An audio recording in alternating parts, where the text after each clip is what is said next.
And that's when my kind of passion became my profession, so to speak. Now, if you wake me up in the middle of the night and shake me awake and say, hey, what's your purpose in life or your purpose in business life, without hesitation, I'll let you know that my purpose in life is to help my clients succeed by creating business value for them. So what you're going to hear from my presentation is business value, business value, business value. Without further ado, I want to talk to you about, whether your PPC agency is making you a hero or not. So who is this presentation for? This presentation is for PPC, for marketing managers, directors, senior managers, VPs, executives of any sort that are in charge of marketing and advertising and branding in their company. So what you'll learn today is all the moving parts and all the gears that mesh together that go into this technology. And PPC is a technology-based advertising platform, so it's very tech-heavy. But this presentation is not tech-heavy. This presentation is business-heavy because of the audience is not going to be in the weeds doing the tech work. Now, we do have some links later on that you could get into the weeds by going to those weeds, but by going to those links. But for the purpose of the presentation, it's not going to be tech-heavy. Now, what is the problem? The problem is that compared to PPC, even the most complicated, sophisticated Swiss watch is like a duck, like a baby duck toy. So for an agency to do a really good job with your PPC, they have to have some serious tech chops, and we'll get into why without getting into the weeds. Now, it also there's a problem because even if they have the tech chops, they still need to have lots of business savvy, because PPC can really go into several areas of your business. In fact, you could go into as many as 19 different areas of your business. We'll talk briefly about that as well, and give you a link about how to get into those 19 areas.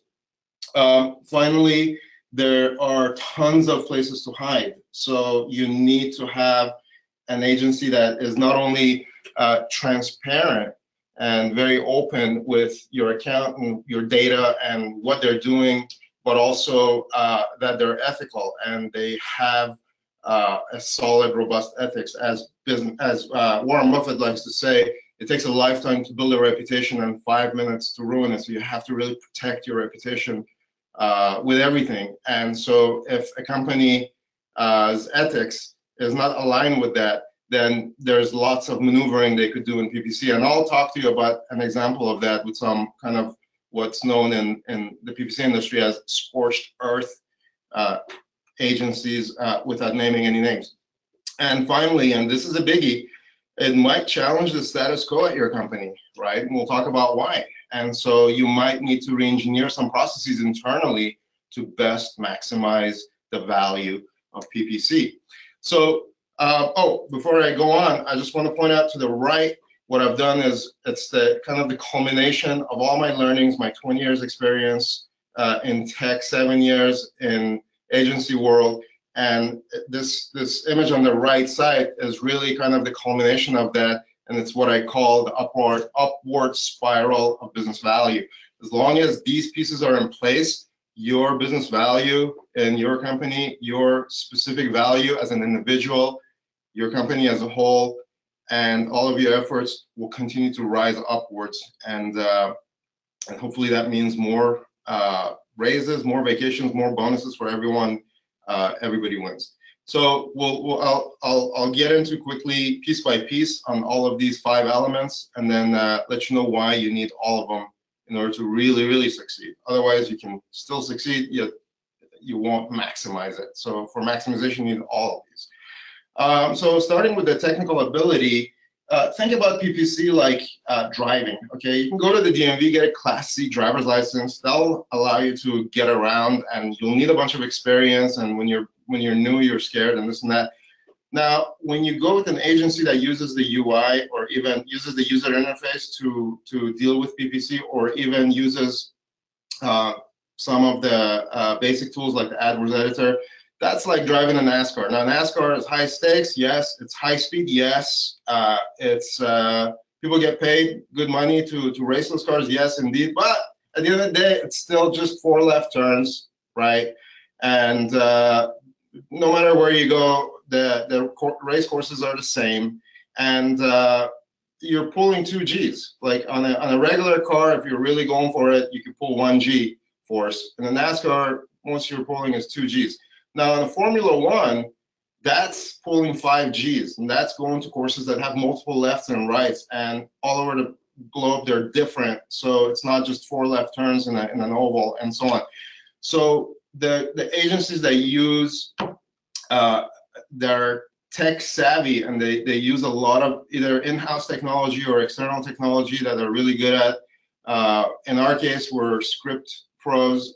We were very heavy users of Google AdWords scripts and Google Data Studio. So those kinds of agencies, they're like the equivalent of Formula One car drivers, where there's high stakes and there's sharp turns, and they're able to handle it. So why is that? Why is it so sophisticated and complicated? Well, AdWords alone has 45 plus features. Actually has several features that can be turned on and off. Minimum account maintenance. We've published our Orca checklist, where you could search online for SalesX Orca. You'll find it. There's 26 different functionalities that for regular account maintenance, you need to stay on top of those on a regular basis. That means weekly. And then your pit crew for your race car needs to have at least 5 different players in it. You need to have a relationship manager that addresses emails, phone calls, reporting elements, project management. You need a senior account strategist that sets the overall strategy, sets the channel strategy, and is kind of the single neck to choke in the account, where they are directing, they're the director of the account, and also responsible for its performance and its oversight. Then you need like a product specialist that does the day-to-day kind of button pusher type stuff, as well as sets up new campaigns, make sure that they assist with analyzing stuff and sending it up the chain. And then, so that's the 1, 2, 3. And then you also need someone that is an expert in tracking, whether it's Google Tag Manager, Google Analytics, or other analytics tools that are being used out there. And then an optimizer for your graphic design or your landing pages, to make sure that your ads are being tested, that are awesome ads, and you're continually improving the performance on those ads, and also your landing pages and so on. So it's not like you could just give the account to one person and say, go ahead, make it happen. It's not gonna happen. Not at the NASCAR level. Not at the Formula One level, and not even really at the NASCAR level. That's just kind of getting your AdWords certification is the equivalent of a DMV driver's license. So on top of that, let's say you have all those places all those pieces in mind, there has to be some sort of and I hate to use the words, but it is actually, it's a bit like a big brother inside the agency that's monitoring all the KPIs for you, all your key performance indicators, your progress, your resource allocation, their errors and uptimes, and there's all kinds of stuff that needs to be checked at all times, and the agency should be able to monitor all that stuff simultaneously on all their accounts and notice the flags. If something comes up, get on it right away. Otherwise, things can just get paused, and next thing you know, your account's going sideways. So you don't want that. So the agency should have some sort of a monitoring ability to see what's going on with every account at all times. So sorry, Vacheron Constantin, with your 57 complications in your Swiss watch. Yeah, it's an amazing feat of technology, but compared to PPC, it's still got lots of ways to go. Now, the second box in this upward spiral is the business acumen. Now, let's say you have your PPC agency has all those technical abilities that we just talked about. They know this stuff cold. They're on top of the new technology that's coming up and everything. Now, business acumen is also a big piece of the equation, because business value is really pinned down. Business value is more than just direct income. Okay, I have a link at the bottom. SalesX's very first website back in 2010. I just did a quick Google Sites That was one of the first things I put down. That's when I tell you I'm obsessed with business value. I'm not kidding. So there are 19 different dials, definitions, and calculations for calculating business value. Like, what's an example of that? So increasing direct income, that's one thing, but also opportunities for upselling, cross-selling, opening new market, optimizing existing markets, time to market with a product or with a new product or service, right? If you're an e-commerce shop, increasing inventory turnover, right? What's the time between inventory turn? And literally, besides those, there's like 10 other ones, right? Hardware and software acquisition cost, headcount cost or reduction. And there's lots and lots of business value dials, and those things can be tied in with your PPC for performance. So let's do the math. You got 47 different features, 27 different functions, 19 different business value dials. That's like 23,000 different levers, and your PPC agency should be able to get in there and dial it in. And no, 80-20 in this case is going to be too sloppy. You need to go like 80-20 to the power of 2, which is going to be 96-4 or even better, right? Your KPIs need to be on top. Somebody needs to be on top of your KPIs and make sure they're being met at all times. So those are all things that really matter. Now, I'll give you an example, a real business scenario that happened with us.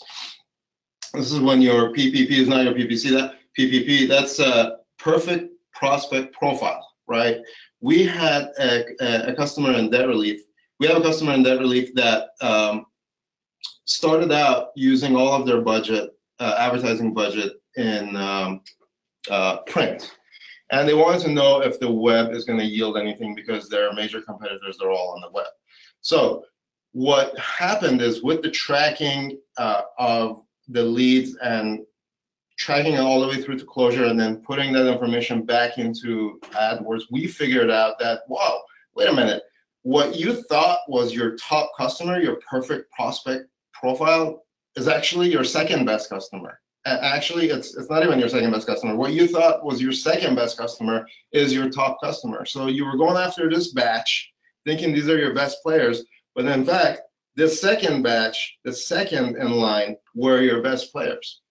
So what we're able to do is, we were able to, with that additional knowledge in hand, we're able to really focus and optimize their market to go after that second, what was previously their second preference, people with that level of debt, and then also help them introduce a new service, which is like a legal service, which those kinds of people, they kind of needed. So not only they optimized the existing market, but they offered a new service and then went to market with that service. And that was all because they were able to really figure out, with our help, which were the perfect kind of prospect profile for them. And now the ratio of their print to web is 10 to 90. So 90% web, 10% print. So that kind of pendulum completely tilted to the other side. And it's an increased budget, and they have added an internet sales team. Instead of just having one sales team, they've divvied up their sales division into internet leads and kind of online leads and offline leads, and they have different metrics to measure those people by. So business acumen is a big deal. It's like I'm kind of running low on short, so I'll speed this up. So the third piece is reporting transparency. So for reporting transparency, the problem is reports right now in PPC, they're subject to interpretation, okay? Anytime you have interpretation or translation, then things go from being objective to being subjective.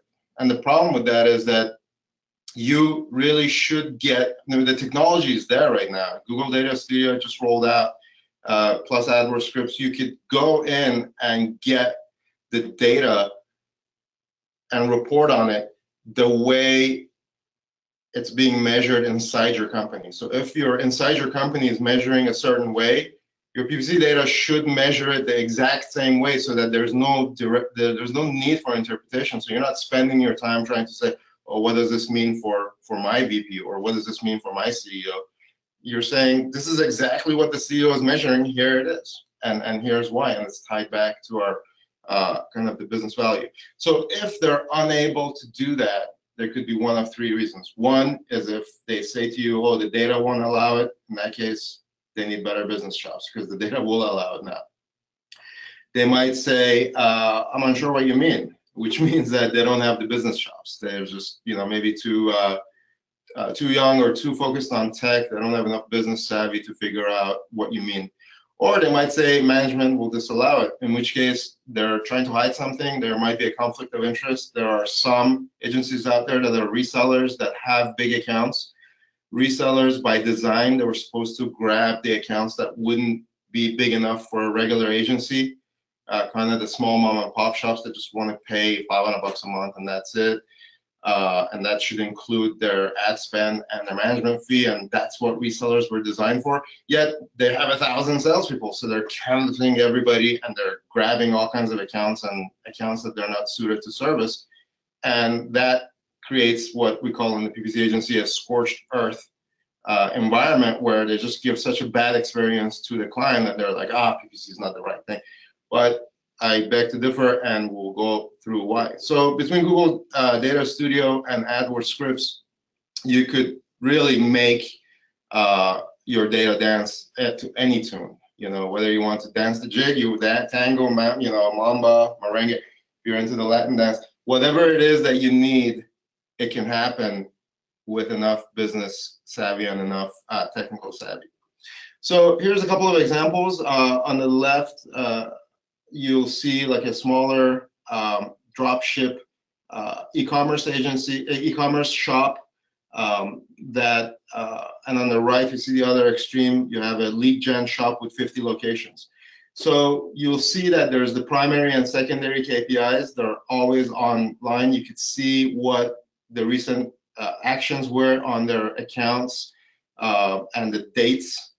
These reports were run yesterday after the long holiday, so you could see like this one has fallen below allocation. They're at 71%. They need to be somewhere between 80 and 120%. So before the end of the day, they're kind of a bunch of work needs to get done on their account so that they're back up to allocation. These guys, they're a bigger account, lots of spend, 380 grand month to date. You can see that they have 5 different KPIs. They want to make sure that none of their offices are paused, that they're getting over 350 calls a day going to their call center. They're getting over 8,000 calls a month and so on. These guys, they want to make sure that their total conversion value, total amount made on their website is over 70 grand a month. They're at 82 grand by, for the last 30 days and so on. Then there's also record-breaking dates, what's going on, show some seasonality, and also possible errors. Here you can see that like there are no disapproved ads or broken URLs and almost 10,000 ads or possibilities. So that gives you an idea of the level of complexity. You have 10,000 URLs and ads, or any of them broken. What if it is broken? When do you find out? How do you fix it? Will you get bombarded by emails from Google saying, oh, your ads disapproved, oh, your ads disapproved? And then this thing updates hourly. So if you're in front of your CEO and it says, what are you doing? You can say, boom, here it is. This is what we're doing. We're crushing it. So the reporting transparency is really, really important. And then next, it goes to where it's your responsibility to jump in and say, great, these guys are really doing all this stuff. They're killing themselves trying to make us succeed. What are we doing to make sure that we're succeeding the way we're supposed to succeed? So the first ads came out, advertising first came out from a French newspaper called La Presse in 1836. That's 181 years ago. The first banner ad, clickable ad, came out on Hotwired in 1994. AT&T bought it, bought those clicks, and that was 23 years ago. So there's a difference of 158 years between old tech and new tech. Also between word of mouth and web leads, there's lots and lots of differences there. So some business processes need to be re-engineered to take into effect those differences, okay? A referral lead is not the same as a web lead. A referral lead, you could leave 5 messages for, go back and forth, and take 2 weeks to finally get a hold of. A web lead is very, very different. You need to be on it right away. A referral lead, you could build rapport. The rapport is already built. You could go and talk shop for half an hour before they decide if there's a fit. A web lead, you need to quickly build rapport within the first 10 seconds, and then figure out what is it that they're needing. If you have 8 different things that you're offering, which one of the 8, and then hit them with kind of the value for that one thing that they're interested in, and forget about chattering up about the other 7. So what happened is, in this example that I'm going to give you, it says grown men weeping. Who were the grown men that were weeping?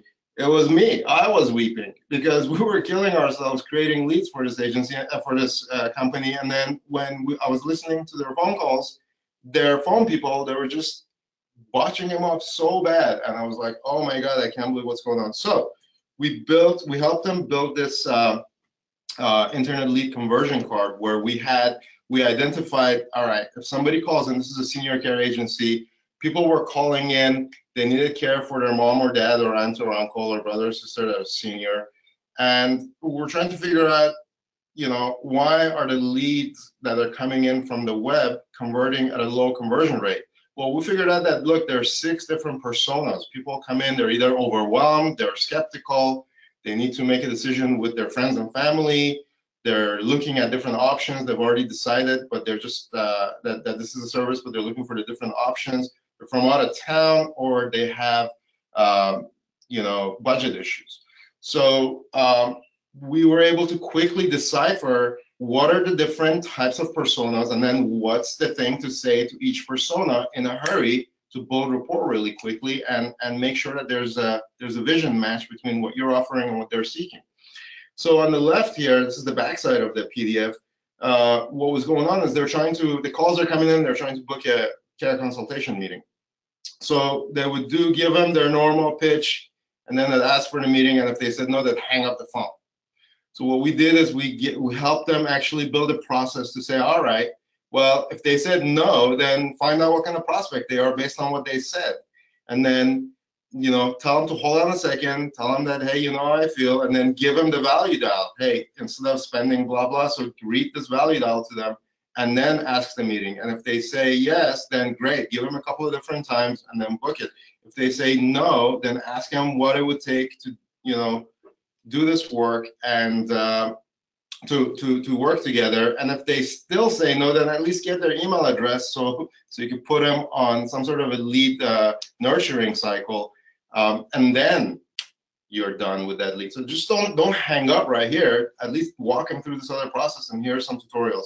That's business process alignment. So when they did that work, the internet leads became almost just as good as the referral leads, which is the way they had been doing business before. And they've gone down this path ever since. And this is like 5 years they've been going down this path. So that was an example of business process alignment. I'm going to wrap up in the next couple of minutes. I think my time's almost up. So extraordinary results, basically what happens is when you start seeing these kinds of results from the web, and when you remember that, look, the web's only been around, internet advertising's been around 10% of the time. The traditional advertising's been around. So you basically have your 10% technology there, 90% to go. There's lots and lots of upside.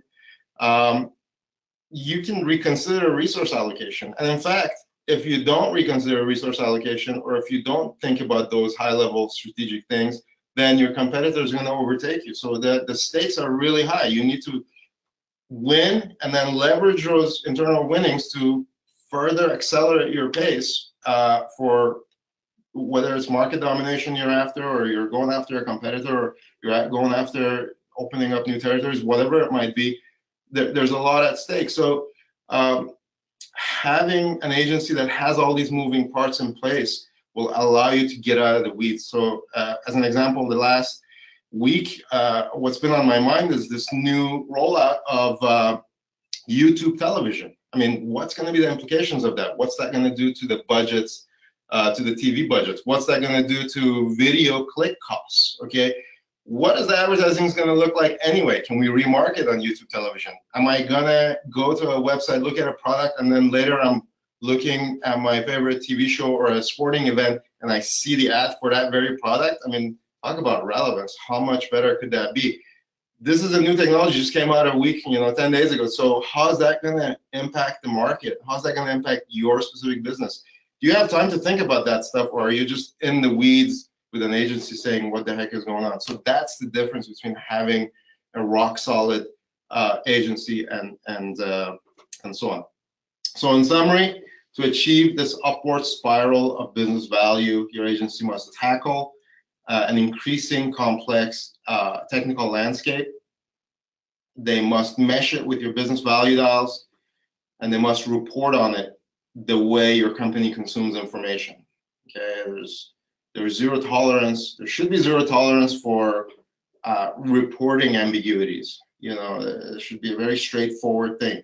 And then they should also coach you through the intricacies of digital, the differences between digital and traditional advertising. So what am I saying? In a sentence, I'm saying you have to get the experts to do the experts' work, and then it will pay for itself, you know, 1,000-fold over. With that, we have a poll question, and then stand by for Aaron's piece. So what is keeping you from increasing your PPC spend? Great. Yeah, thanks, Joe. So if everyone can take a few seconds to answer the poll question, what's keeping you from increasing your PPC spend? An inability to show ROI, lacking confidence in your agency, I don't believe the opportunity is there, or a previous bad experience, the scorched earth experience that Joe was referring to. So it looks like we have about 25% of you have voted thus far. We typically really like to hit 70%. So please take the time, select one of the answers, and we'll be moving on to Aaron. So it looks like we're about to hit 60% or so. I'll do a final countdown. 5, 4, 3, 2, 1. Okay, last chance, and the polls are closing. Here are the results. Inability to show ROI leads the pack, along with lacking confidence in their agency. Nothing on the scorched earth side. Any feedback on that, Joe or Aaron? Well, I love it. Sometimes you don't know you're being scorched. That's the thing. We had this one client, and they were saying every time we increase the budget, our impression share goes down. It's like, and they were with one of these reseller companies. And it's like, really? You increase the budget, your impression share goes down? That means that increased budget is going directly into the reseller's pocket as margin. So they didn't, you know, they just didn't know. It's unfortunate. That's what happens. So that's my feedback. Yeah. As Joe says, I'm encouraged that there's no scorched earth, obviously, but it's also a little bit worrying that there aren't any, because that makes me think that maybe people were putting a little bit too much trust in their agency. The folks who can't show ROI maybe are looking at the wrong metrics. So it's actually a good transition period that, and I'm both glad and sad that about 25% of the people said that they have little trust in their agency. So that's largely what I will be talking about. Joe was kind enough to share, you know, what happens when things go right. What are the hallmarks of a good agency? I'm going to be sharing a little bit about, you know, what to do when things go not poorly, but what happens when things feel flat, when a relationship gets boring, and then what do you have to do to fire and hire your next agency? So a little bit of background on me. I've been in the paid search / digital space for a little bit over a decade. I was kind of given the keys to the car as an intern, where I was a rising junior co-oping at DuPont, and they figured, hey, you're young, here's $250,000 bucks, go figure out Google. It was an interesting learning experience. I've been around the agency space ever since I graduated, and now I'm at an agency called Elite SEM. We're all over the place. I'm based in Philly, as you can see by the fanatic behind me.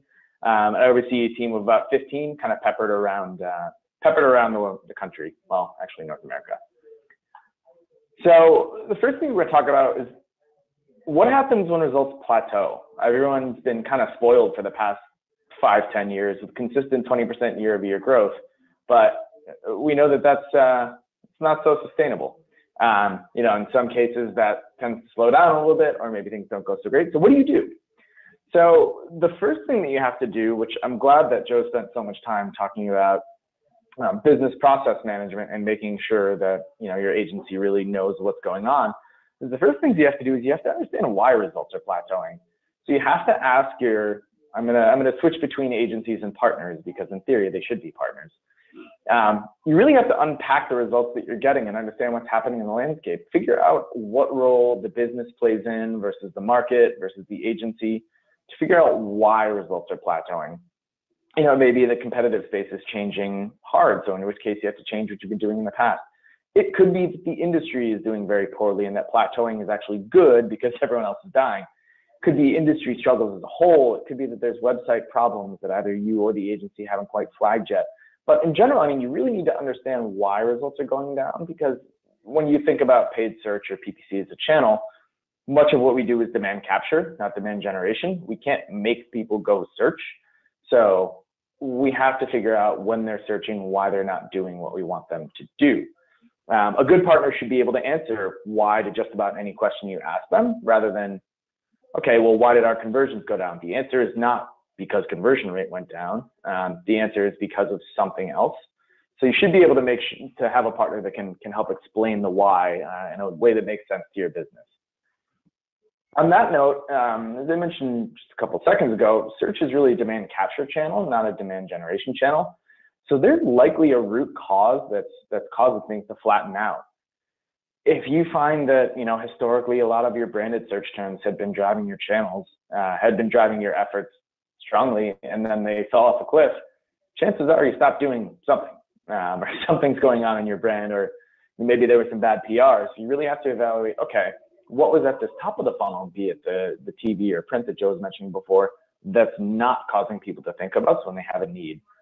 And unpack what that means, and maybe you have to rely on your agency to get those efforts forward, and shift the budgets into a place where you might get a little bit more bang for your buck, net bang for your buck.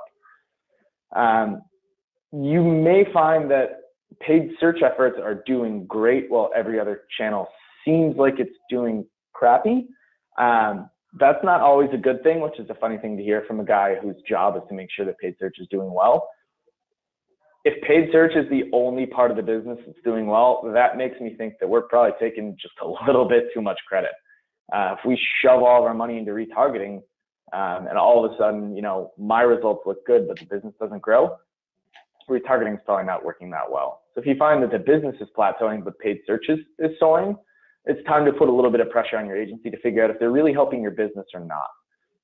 Last but not least, you have to make sure that the customers that you are getting from paid search are net new to your business, and you're not just recycling the same people over and over again.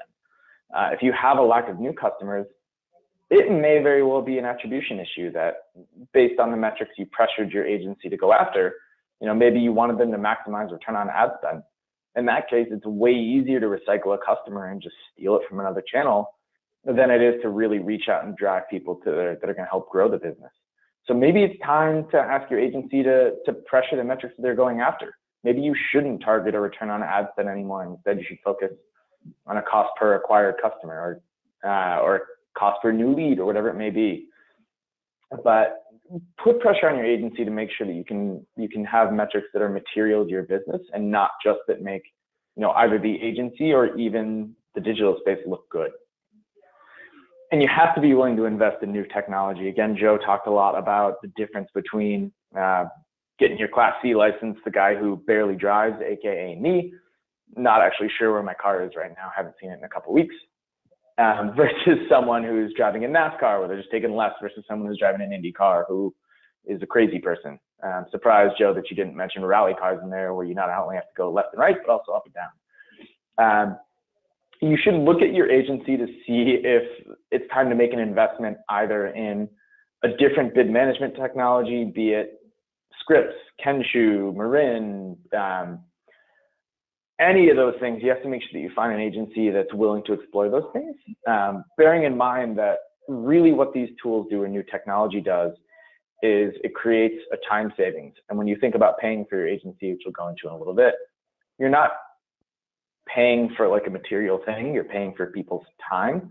So if you can find a way to free up more of your agency's time doing the little things, that means that those people have a lot more time to invest in business strategy, and really making sure that your AdWords dollars go farther.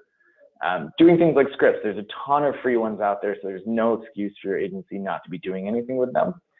You can automate a lot of the simple things. My favorite script of all time, which is pretty widely available now, is just looking at n-grams, which isolate little pieces of language strings to make sure that you can figure out, okay, if we use the word cheap, it doesn't work at all, and if we use the word cheap cars, it works great. I don't know. Just a weird example, but making sure that you can figure out what's going on. And then last but not least, don't be shy about shifting your own investment. We actually just went through this with a client a little while ago where they had a set budget to spend in digital. We, as an agency, figured out we can't spend this whole thing responsibly. Let's cut 30% out of it and invest the rest of it into CRO. If we can do that and just lift conversion rates by 10, 15%, then all of a sudden the plateau vanishes just by making that little tiny switch.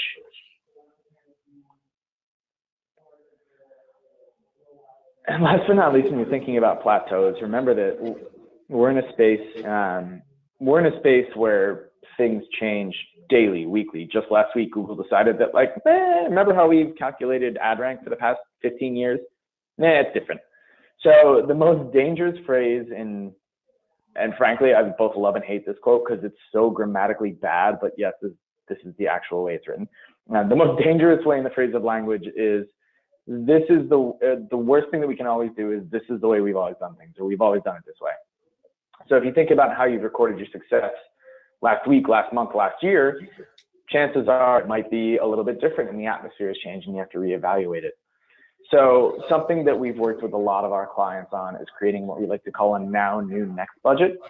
So now is where you devote roughly 70% of your budget, which is basically like the good old stuff that you know is going to work, stuff that is going to be reliable, stuff that's going to be stable. It's your stuff that you know is going to work. New, which we would allocate 20% of your budget to, is looking at old stuff in new ways. So the example I have here on the slide is evaluating the role of audiences. Everyone who watched Google's marketing announcements last week, 2 weeks ago, knows that their focus this year is almost entirely on bringing new targeting efforts.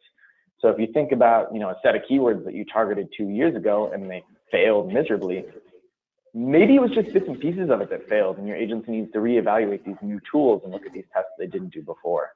And then this little next bucket, which I would recommend allocating 5-10% of your budget to, is what I like to call the slush fund, the stuff that we don't know what's going to happen. We don't know what the metrics are going to look like, but it's our responsibility as an agency and your responsibility as a business to make sure that you keep moving forward. So you have to prepare not for just what's going to happen in the latter half of 2017, but you have to get ahead of things that might happen in 2020 to make sure that you can get as much out of it as possible.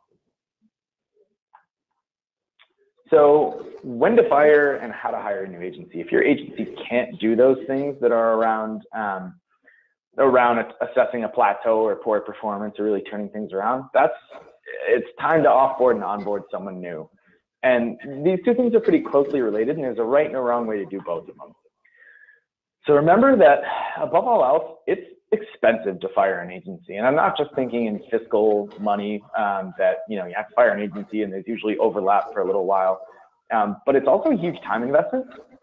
So you as a marketer, think about it. If you evaluate 5 agencies, you spend 5 hours doing weekly meetings or doing intro meetings, then 5 to 10 hours doing presentations, then another 5 to 10 hours evaluating it. There goes an entire work week for you, which you're a busy executive, so I'm sure you make, I don't know, $100,000. So in turn, firing an agency, not even counting the cost, is already costing you $5,000, $10,000 just to get rid of them in your own time. So finding an agency should be your last resort. Don't hesitate to ask your agency for another set of eyes. That's something that we often do here, and we feel like a relationship is getting a little bit stale. We'll have a second account manager do an audit, or we'll give our client an opportunity to interview a couple of different account managers as an opportunity to get someone new. Obviously not to just save a client, but also because a fresh set of eyes can help. But if that all fails and the reason you hired your agency doesn't work anymore, it's often appropriate to offboard them. And it happens in the space. People move around often, and we're okay with that. But there's a right way to do it. So first of all, the first thing that you have to do, pretty obvious, analyze your agreement, and you should do this well ahead of time. You should be well aware of it. but hey, the agreement might have been signed by someone who's not you. So first of all, figure out what the out clause is. Every contract has some finite endpoint, or it may, it may pause, die, whatever. But you should make sure to know what yours is. So ours at Elite is pretty minimal. It's like 1-2 days, whatever. Just give us a couple of minutes to unlink. A lot of agencies have a 30-day out clause. Some of them are annual, some of them are biannual, some of them are longer. So if you are in an area where you're a little bit upset or a little bit salty with your agency, you really have to know when you're going to have the opportunity to switch. The last thing you want to do is see that your agency is ending, your contract is ending in on June 30th, and all right, now you have 30 days to find an entirely new house, transition, get everything set up, make sure it's okay. You don't want to do that. Make sure that you're aware of when your contract expires to make sure that you can plan ahead. And do your research before you pull the plug. Again, you don't want to sell your house before you have a new place to live. Make sure you have a new agency lined up before you fire the old one and notify them. Obviously, I always recommend giving your new potential partners access to your account. I realize there's certain, there's always non-disclosure agreements that have to be signed. But unless your relationship is wildly out of control, do your best to keep it hidden from the existing agency. Mainly because it can do some weird stuff.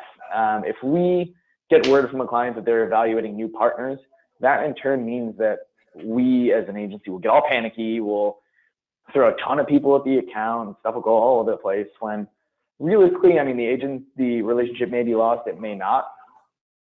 But when you kind of raise that red flag, it does weird stuff, and it may cloud your judgment when you are looking to a new agency. So feels a little weird. It feels a little slimy. Like I don't always feel good about it. But if you're evaluating new partners, I would always recommend hiding it from the existing folks. Just create a login that's like clientreporting@gmail.com and then send it to the new folks. Hey Joe, would you mind muting your microphone too? I'm getting your background noise. Thank you. And when you do move on from the agency, I would say give enough notice to make sure they can get their job done. So, it largely depends on your out clause, but realistically, like a week or two is plenty of notice. We, as an existing agency, offboarding or onboarding, there's not too much that we have to do. It's likely just unlinking tools and sending the access. Don't give like 2 or 3 months notice. You'll just get weird service for those 2 or 3 months, and it'll even increase the cost of switching agencies. I'd recommend like 2 or 3 weeks, and that should be fine. If you don't have access to your accounts, that's a different problem, and it's a good reason to be switching agencies. Do your best to get a hold of them if you haven't already. If you pay the bills, you're required to have access to them. If the agency pays them directly, so those resellers that Joe mentioned before, which we've already described, are a little icky sometimes, you may not have access to your agency, and frustratingly, in some cases, there's not a lot Google can do about it because the other agency truly owns the account. I would say don't worry too much about that. If you can't get the account, it's not the end of the world. It would be nice, but hopefully the new agency you're hiring, which we're going through shortly, they'll know what they're doing. So do yourself a favor and just collect all the test documents, reporting, all the longer term presentations for the new agency. They honestly may not use them all, but it can't get in the way. When you do kick the old agency out of the account, just do us all a favor and wait until the end of the month so we can get all of our billing done without being annoying. And obviously, we live in a small space here. The digital marketing space, while it is growing, it's still a small world, so don't be a jerk. We all want to leave on a positive note. We're all professionals. Nobody wants to leave a sour taste in each other's mouth. So leave on a positive note. Let's be amicable. I know that's a lot to ask out of some people, but just be nice. It never hurts. So last but not least, and I'm going to go a little bit rapid fire through this, but thankfully I have some further resources for afterwards. Evaluating and selecting a new agency. So first thing first, develop a common criteria for evaluation. We actually made this little scorecard for a lot of people. I don't have a screenshot here, but if you go to bit.ly/agency evaluation, it's a scorecard that we Elite put together for everyone who's shopping. It looks at like transparency, relationship, expertise, experience, fit, culture, all the sorts of things that I'll go through that are very important. But make sure that you have a common criteria, so you're not just going through and like, oh, agency one gave us coffee and agency B had some really smart things to say about tools and agency C had their own tool. If you're looking at the pros and cons of them based on the agencies, you're not going to have a consistent thing to look at. So if you have some sort of common criteria, that will really help you in the sales process and will make the decision-making process a lot easier. Second is to understand the bridge between expertise and experience. So Joe and I have both obviously been in the space for a long time, but when I started in paid search, you could buy TV, radio, and billboards through the Google interface. This stuff changes fast. It moves quickly. So looking at years of experience is not always the best proxy for figuring out expertise. Instead, you have to focus on how they work, how they act, how they react, how they plan. They should have a POV on basically everything that's going on in the industry. That's always a good test to make sure if people are that F1 driver versus NASCAR versus me driving, not doing paid search. It's always a good proxy to figure out what they're doing and what they're up to speed and how they stay on top of things, because things change so fast. And does the team have relevant experience in your industry? This one honestly is really up to you, but what always strikes me as a little bit strange on this is that we'll get questions during the sales process for clients that want relevant experience in the industry, but they don't want us to work with any of their competitors. Where do you think that experience is going to come from? So understand the balance there. A lot of times, instead of asking for someone who has specific relevant experience to someone who's directly in the industry, see if the team can parlay their experience in loosely similar clients to how they would interact with your brand. So if you're looking at a hospital system, which is a very important life decision, maybe see how they work with a senior care center, which is close, but not quite the same, or maybe real estate or something like that. See how an agency could parlay their own problem solving to a new experience. It's always a good test. So quick poll question here. And I only have a couple slides left, so we hope they won't go long. So how do you Okay, please. How do you hope for an agency to pay for itself? Here are the answers. The results that they provide: their improved performance could cover their fees. Time savings: I'm paying them so I don't have to do it myself. Hybrid: results should be better, so I should invest less time. And agencies are money-grubbing scum. Thank you, Aaron. Hopefully not number 4. So please take the time. Oh, we've had a lot of voted thus far, 60% of you. So please, how do you hope for an agency to pay for itself? Please let us know. I'll do a quick countdown. 5, 4, 3, 2, 1. The poll is closing. And look, results followed by hybrid. Results should be better, but I should invest less time. Any thoughts there?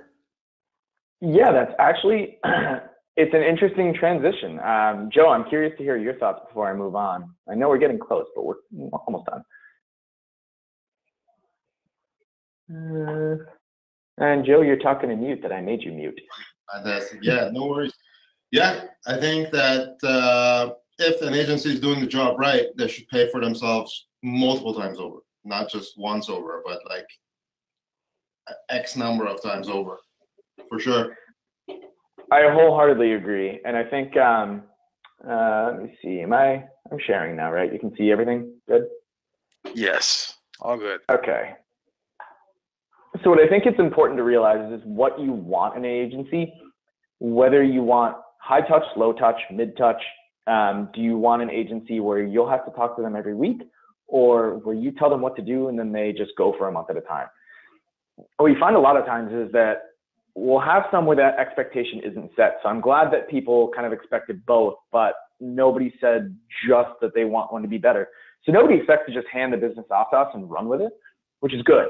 So you should make sure that an agency fits you from a culture and communication cadence perspective, so that you know your expectations along the way. Know that if you just hand things off to us, yes, you're going to spend less time, which is good, but you're also not going to get as strong of business results. You also have to understand how the agency measures success, which Joe went through at length. It's crucial to make sure that the agency is reporting on metrics that are true business outcomes and not just how many conversions we get, which honestly I think is a dirty word. And then last but not least, worry about the old 911 call. What happens if the website explodes or the warehouse burns down or whatever it may be? Make sure there's an agency that's willing to be available in case of absolute emergency. You should never expect your agency to be available 24/7. I actually kick most of my team off of email after hours, and I yell at them if they email. But in the case of a real honest to God fire, do you have someone's cell phone number? Do you have a chain of command that you can reach? Make sure that people will be available if stuff goes truly, truly wrong. But please be a nice client and don't call me on Saturday because you want me to raise a bid. Going on to technology, I won't go too in depth with this, but hey, another quote, if the only tool you have is a hammer, everything looks like a nail. You should ask an agency about their technology suite. Make sure that the agency has more than just one tool. They shouldn't just operate in only AdWords or only scripts. They should have an understanding of the landscape and whatever tool suite they've chosen is right for them for a reason. They can explain why. And they should know what the landscape looks like. Just because you have a nice car doesn't mean you shouldn't test drive other stuff. So again, just like an agency should have an understanding of what's going on in the AdWords landscape, they should have an understanding of what's going on in the tool landscape as well. Number 5, and what I might think is potentially the most important, is understanding the cultural fit. Do you fit in well with the agency's, how the agency acts? Do you want something casual, someone casual or serious? Do you want a bunch of people who will clock out at 5 and not take their work home with them? In some sense, yes. You want people who are really good at their job. But you should make sure that people are passionate, proud, and motivated to really work on your business. And make sure that the team structure works for you. It may be a single person, it may be 2 people, it may be 10, it may be 50 that you're working with at the new agency, but you should understand it. You should know who's working on your business, whether or not you're talking to them, and know what their roles are. One of the questions that we get pretty much every time we're in a sales pitch is like, can we meet the team that's working on the business? Sometimes we can, but in the agency space, from a finance side, our margins are razor thin. We don't carry a ton of bandwidth because if so, we'd be dead, and that's not what you want your agency to do. But what you certainly can do is ask, you can always ask, B, you can ask to meet the team or someone in their role. Figure out what those people are like, what their day-to-day is like. While yes, individuals will differ, generally people in each individual role in an agency will have roughly the same day-to-day routine, assuming the agency trains its people well. So get to know the people who actually do the work and not just the sales guy. And then 6, figure out pricing that works for everybody. Please don't try to use car salesmen us in the sales process. As I mentioned at the outset, remember that you're paying for people's time. There's always wiggle room. There's always ways to get a little bit of a discount or figure out ways to go. But remember that it's all give and take. We're always happy, we as agencies, will always find a way to make sure that pricing works for everybody. But just know that, if you try to cut a lot out of it, then you're gonna have to give a little bit of it up. And then make sure that you align contract terms with your business needs. So the snappy 2-day out clause is always great, but usually that means the agency can do the same. So if you want something reliable, don't hesitate to ask for a year, 2-year, 3-year engagement, or to negotiate on those terms. Usually those things are all up to play. And last but not least, make sure there's some sort of a performance incentive. While giving that flat $500 a month is nice, you're not going to motivate an agency to grow just by paying them. If you give someone the same price, whether they succeed or fail, then chances are they're not going to really try to crush it. So be it something like percentage of media spend or a performance bonus, which some of our clients do, where if you hit a certain threshold, you get a nice little bonus. Make sure that you have something to keep everybody motivated on both sides of the table. Very last but not least, find some people that you will love to work with. You're going to be spending a lot of time with these people, so make sure that they're people that you really enjoy. And I went a little long, but we are done. We got couple of minutes for Q&A. I know that I don't have a hard stop, but the audience doesn't. Yeah, we're going to have a hard stop in 2 minutes. So thank you both, gentlemen. Really appreciate that. And you know what? I'll get right to it with one question that came through. So Austin asks, we're not getting the kind of leads we want from our AdWords program. Is this their problem, or is it their agency's problem in terms of defining leads and lead expectations? And they say that their agency is aware of the type of leads that they're looking for, but they're just not providing them from a lead quality perspective. So how important is that in the whole realm of things? And I'll give both of you a couple minutes to answer. Yeah, it's a bit of a two-way street here. So it's one of those things where if the goal that you give the agency is a CPA for conversions, then the agency is going to focus on that. Where if what matters to you on the back end is lead quality, maybe instead you should shift that goal to a cost per marketing qualified lead or something like that, and find a way to pass that information back and forth. So AdWords and all the bid tools have FTPs where you can upload lead quality, custom columns, whatever it is. So if the two of you can work together on sharing that information back and forth and finding metrics that are a little bit more important, the agency can and should be willing to figure out what those tools are, or what the campaign keywords are that drive better leads versus crappier leads. Yeah. Joe? Yeah, as far as I'm concerned, if you're not getting the leads that you're seeking, maybe your competitor has an agency that is snagging all the killer leads and then throwing the bad leads to your agency. So we kind of do that. It's a little bit of a PPC is kind of like war out there. So we're measuring stuff that like, hey, these are like the killer leads, the A leads, the Glengarry leads.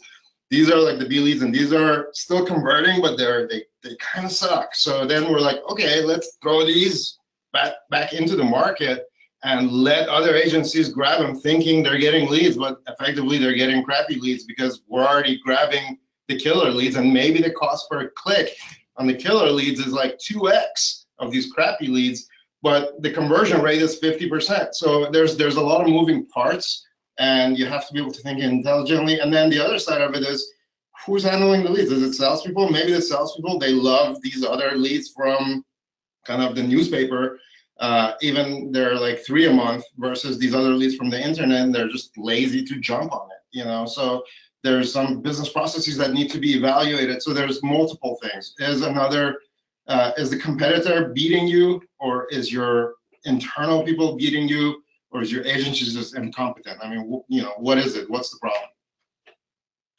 So thanks for that. You know what? I'm gonna go a couple minutes over because both of you are right here, and you both look very eager to answer some questions. So if you have any more questions, please send them through. I have one for you. You know, Joe, you had discussed a lot about the phone call process, right? And I did notice that you know, this has been very AdWords heavy, but at the same time, a company called Verizon recently purchased AOL. They're in the process of purchasing Yahoo. They're a phone company. AT&T is expanding. In the world of SEO, on mobile devices, you have a lot more phone calls coming in, which is somewhat trackable via Google My Business. First of all, first question is, have you seen a significant increase in terms of inbound phone leads, inbound phone calls? Then also, how are you preparing for overall mobile lead gen conversion adoption? Right. So great question. So here's the thing. When you have a phone call, it could come from 2 different sources, actually 3 different sources. So people could go to your landing page, which may be on your website or maybe a specific landing page, you know, and call from there. That is kind of a warmer lead because they've already been exposed to your brand, they've read your stuff, and then they've called you. Or people could call from an extension, a link extension, where they've still seen your brand, they've maybe read the link information, and then they've called. That's still a little warm. Or they could be calling from a click-to-call campaign, which is another option where they see your listing, they don't know you from Adam, they know nothing. They want to click on your ad and they end up in a phone call, which means it's a dead cold lead. So your people answering the phone, they need to be prepared they need to be prepared to really build rapport in a very few short seconds, 3 or 4 seconds. The phone can't go into voicemail, can't keep ringing. People should be on it. And, you know, if they're going to take lunch, somebody should be watching the phone, or, you know, lunch hour should be paused, whatever. Because those leads, the phone leads, they're more fickle, because people haven't gone on your website and spent an hour before they send in a lead.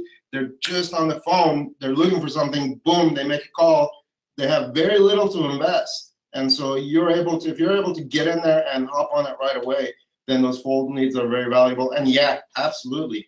Phone, mobile, I mean, Google has been beating us over the head with the whole mobile revolution for the past 3 years. And yeah, it's here. I mean, it surpassed desktop, you know, a year and a half ago. So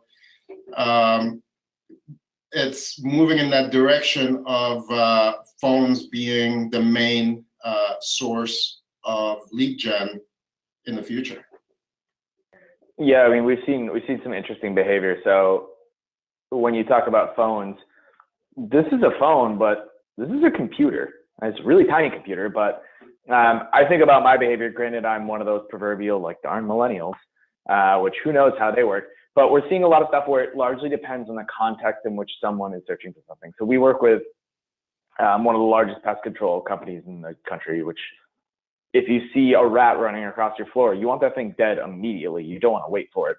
So in areas where it's a super, super urgent need, people will make a lot of phone calls. It's not necessarily been a rise as mobile goes up, but what we are seeing is some weird behavior. So this being a computer, we're actually seeing really, really, really good success from text message extensions, which are starting to come out. So it's not necessarily that we're seeing a rise in phone calls specifically. To Joe's point, phone call leads, A, depend on if your call center is any good, if they're prepared, if they're actually there, and B, what the context people are calling in. But what we're seeing is for super immediate needs, people don't actually want to talk to people on the phone because they're used to the auto respondent, the auto attendant, the press 2 to reach an operator, and then you just wind up like mashing the 0 to try and reach someone. People are getting set up with that. So in turn, they really just want an instant response via text message or an app. So the real moral of the story is in the quote unquote mobile revolution. Our job, or frankly our clients' jobs, is to get the hell out of the way and let people get done what they want to get done as fast as possible, which in some cases means a mobile phone, but it also means that we're having these other proxies like text messages, live chat, stuff like that. So lots of different tools to evaluate, but you got to make sure you're prepared for it. Great, thank you. And going back to that Glengarry reference, we are definitely going overtime into what seems like the wee hours of the afternoon. Next question, this will be the final one. Ryan has had great success in the past using video content in previous ad campaigns, digital ad campaigns, but he's recently moved over to a new job and a new position, and the agency of record is resistant to use video. Even test that video for reasons that he feels are because of the higher CPMs, and it's just something they're not comfortable with. What are some suggestions you would have to get that agency of record to see the light, run some tests, et cetera, to help Ryan out? Yeah, so I'll go first. So video is actually, so Ryan's actually spot on, because video is further up funnel, right? And the clicks are relatively cheap still in video. And if you're at the point of purchase, if you've already maxed out your territory, for example, we have an account that they have a couple hundred locations, but each location only services like a 5-mile radius, and they're measuring growth year over year by the week. So they want like location 10, week 12, is it growing, so on and so forth. Well, if that location, you know, they're not building more buildings there, so you need to just make more awareness by going up funnel to continue that growth. And that up funnel is video. And then video, you can actually get free clicks depending on how far into your message somebody watches. It might be that you don't even get charged for that click. So if an agency is like, hey, it's too expensive, it's CPM, whatever, there are other options out there that are not CPM, they're CPC, you know, and it's going to depend on it. So video is an important part. It's still kind of party like it's 1999 on the video front, where the clicks are a lot cheaper, and they do create awareness that then will convert down the line as brand conversions. So you're getting video on top. It's not converting. It seems like it's super expensive, but all of a sudden your brand keywords, they're just crushing it, and you think, oh, wow, I'm a PR maven. And it's not that. It's just that your up funnel work is translating to further down funnel. And the test for that is that if you shut that down, your brand goes away, and you're not such a brand maven. So video is definitely an important piece that you have to be all over it. You have to be just, jump on it, especially if you're spending a lot of money in AdWords or in AdWords or Facebook, whatever it might be, whatever channel. Video is certainly an inexpensive path right now. Yeah, so Ryan, this sounds like the opposite of scorched earth that we talked about, where clients were super burned by agencies because they had a bad experience. This sounds to me like an agency that was burned by a client having a bad experience, where usually when we see video doing poorly or getting shut down by clients, it's because bad expectations are set. So people, our clients will say like, well, why is the click-through CPA so low? Obviously there's places to click, and as Joe mentioned, the views are super cheap. But you know what you won't see in a standard Google Analytics setup is like video views translating the conversions. So you'll have to reevaluate what those conversions are. As I say, it sounds like one of those scenarios where maybe they tested with a client or two in the past, and either A, they weren't very good at it, which I won't speak for them, but who knows, or B, they just got skewered by a client. They had a really mad client, they got bad delivery, whatever it may be. So if you really want to press these guys, work with them to figure out what a more appropriate way to succeed would be. I mean, if it's a media team, you were mentioning CPM, so I would trust to be a larger buy that you're looking at versus just a standard YouTube buy. But either A, encourage them to start small, give them some different metrics to go after that they might feel a little bit more comfortable with. B, don't threaten them, but say like, hey, like come up with something, see what they say, kind of force their hand a little bit because maybe they're smarter than they think. Or C, look at some even more fun channels. So I mentioned before about that now new next budget. Give them, say like, hey, like let's test this out, see if it works. You won't be evaluated on whether, it converts or not. We're looking for engagement. Something just get them to dip their toe in the water to make sure that the water's fine. That, and I would also encourage you to look at internet radio, Spotify, Google Music, Pandora. Good stuff. Better than video, in my opinion.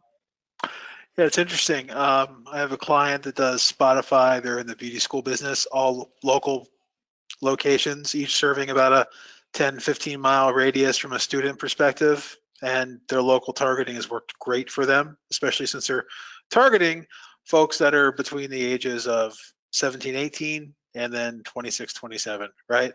So again, thanks to both of you. Really appreciate it. Aaron, thank you for explaining that it's a Philly fanatic behind you. I was trying to figure out what that was for a good 30 minutes, but as soon as you mentioned it, it all came together.